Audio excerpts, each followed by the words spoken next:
Hi, welcome to calculus class. We're talking about limits. This is chapter 1, and we're going to look at some graphical interpretations of limits. In other words, how do you find a limit if you can see the graph?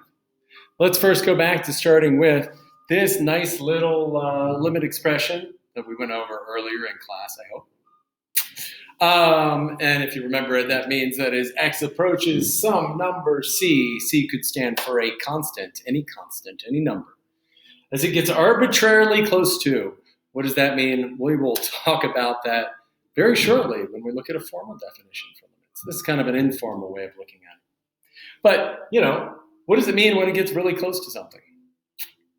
And then that tells us that this function, which I like to call the Hannon function, what is that going to approach there? And that's called the limit. Whatever the function approaches, that is the limit of what we're looking at.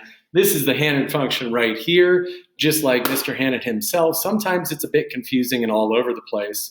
I apologize for that, but we're going to look at some specific examples.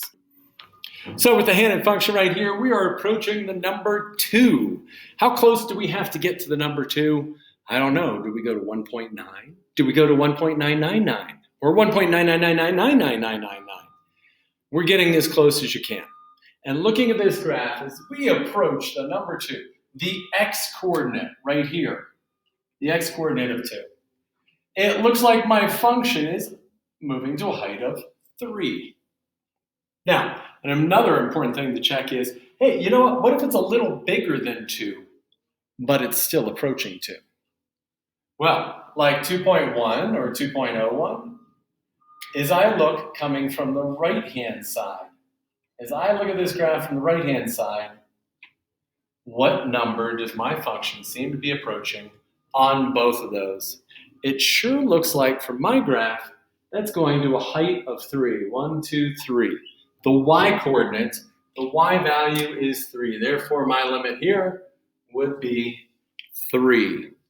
Easy enough? I hope so. Wait, there's more. What if I want to approach the number 0? Take a look at the function here. As my x-coordinates here, those along the horizontal line, are approaching 0. As I approach it from the left-hand side, my function seems to be getting closer to 2. As I approach it from the right-hand side, my function seems to be approaching 2. But there's an open circle here. If you remember, an open circle means that the point doesn't exist there. There's a hole in the graph. But that's okay, because we're not looking for what happens as x is equal to 0. We're seeing what happens as x gets really, really close to 0. As x gets close, that function approaches 2. The limit approaches 2.